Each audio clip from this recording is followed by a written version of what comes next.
प्यारे दोस्तों, जंग निकोपोलिस में सल्तनत उस्मानिया के सुल्तान बायजीद अव्वल ने सलीबी फौज के खिलाफ शानदार फतेह पाई। लेकिन उसके तकरीबन 6 बरस बाद 20 जुलाई 1402 ईस्वी को जंग अनकरा में उसे अमीर तैमूर के हाथों हजीमत का सामना करना पड़ा। अमीर तैमूर ने अपने दौर की बहुत बड़ी ताकत को बेहतर हिकमत अमली से शिकस्त दी।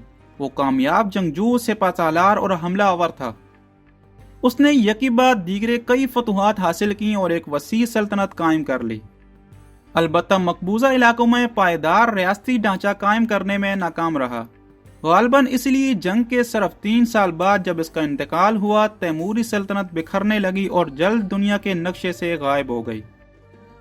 दूसरी जानिब सल्तनत उस्मानिया ने इस दचके के बाद खुद को संभाल लिया और आइंदा 2 से 3 सदियों तक एक बड़ी ताकत के तौर पर नुमाया रही। अमीर तैमूर ने उस इलाके में अपनी सल्तनत की बुनियाद रखी जहां आज उज़्बेकिस्तान है। कुव्वत पाने के बाद मगरब और शमाल मगरब की तरफ फतुहात करती तैमूरी फौज बहरे कैस्पियन, दरियाए इरल और यूरोप के सबसे बड़े दरिया विल्गा तक जा पहुंची। जुनूब और जुनूब मगरब में ये सिलसिला फारस से शमाली इराक और शाम तक गया। इसकी फौज के कदम बरसगीर तक भी आए।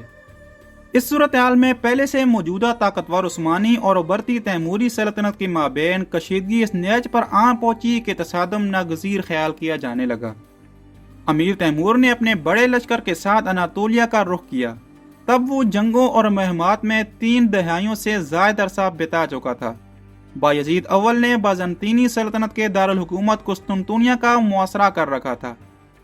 जब उसे मालूम हुआ कि मशरकी अनातोलिया से तैमूरी फौज रवां दवा है तो वो मुआसरा छोड़कर मौसम गर्मा में इसकी जानिब रवाना हुआ।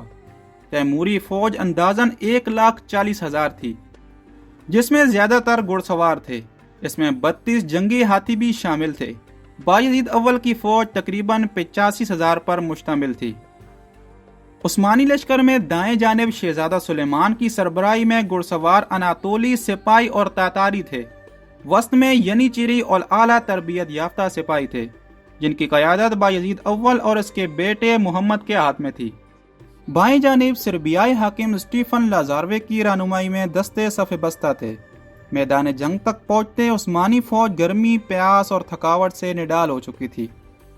बायजीद अव्वल तैमूरी हमले से तंग आ चुका था और मुकाबले की दोन सर पर सवार थी, इसलिए उसने अफवाज को आराम का वक्त भी न दिया। बायजीद अव्वल को जर्नैलों ने सलाह दी कि दिफाई हिकमत अमली इख्तियार करते हुए गर्म मौसम और जोग्राफी की जानकार का फ़ायदा उठाया जाए।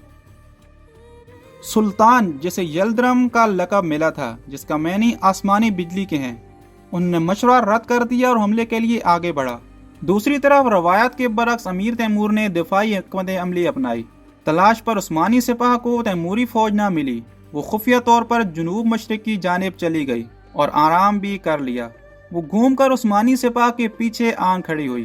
तैमूरी फौज ऐन उसी मकाम पर विराजमान हो गई जहां पहले उस्मानी लश्कर था। उन्होंने तर्क की जाने वाले खेमों और पानी के जखीरों पर कब्जा कर लिया। तैमूरी फौज में मरकजी हिस्से की कमान तैमूर के हाथ में थी और उसके बेटे मीरान और शाहरुख बिलतरतीब दाएं और बाएं जानिब के दस्तों की कमान कर रहे थे। उसका भतीजा हर अव्वल दस्ती की क़यादत कर रहा था। उस्मानियों की जानिब से जंग का आगाज बड़े हमले की सूरत में हुआ। इसका जवाब घोड़ों पर सवार तीरंदाजों ने तीर की बारिश से दिया। ये गैर मुतवक्के था। हजारों मारे गए और बहुत सौ ने अमीर तैमूर के आगे हथियार डाल दिए। प्यारे दोस्तों, सर्बियाई दस्तों ने ऐसा भारी लिबास पहन रखा था जो तीरों से महफूज रख सकता था। वो बायजीद अव्वल के एक बेटे को बचाकर कुस्तुनतुनिया ले गए। तैमूरी पानी का रुख उस्मानी फौज से दूर कर चुके थे, जिसकी वजह से वो प्यास से निडाल हुए जा रही थी। थकी हुई और प्यासी उस्मानी फौज बिलाखिर बिखर गई। इसमें एक किरदार इन तातारी दस्तों का था जिन्होंने ऐन जंग के मौके पर वफादारी तब्दील की। बायजीद अव्वल ने नजदीकी पहाड़ों में पनाह ली, ताहम तैमूरियों ने पीछा करके उसे गिरफ्तार कर लिया। दोस्तों, कहा जाता है कि तैमूर ने सुल्तान को सोने के पिंजरे में कैद किया और कुछ अरसा बाद वो दौरान कैद जान की बाजी हार गया। वो वाहिद उस्मानी सुल्तान था जो दुश्मन के हाथों कैद हुआ। जी तो प्यारे दोस्तों, ये थी हमारी आज की तारीखी वीडियो कैसी लगी आपको हमें कमेंट करके ज़रूर बताइएगा। और अगर वीडियो अच्छी लगे तो इसे लाइक करके अपनी दीगर दोस्तों के साथ ज़रूर शेयर कीजिएगा। جلد ملتے ایک نئی ویڈیو کے ساتھ، تب تک کے لیے اپنا اور اپنے پیاروں کا ڈھیر سارا خیال رکھیے گا۔ اللہ نے نگہبان۔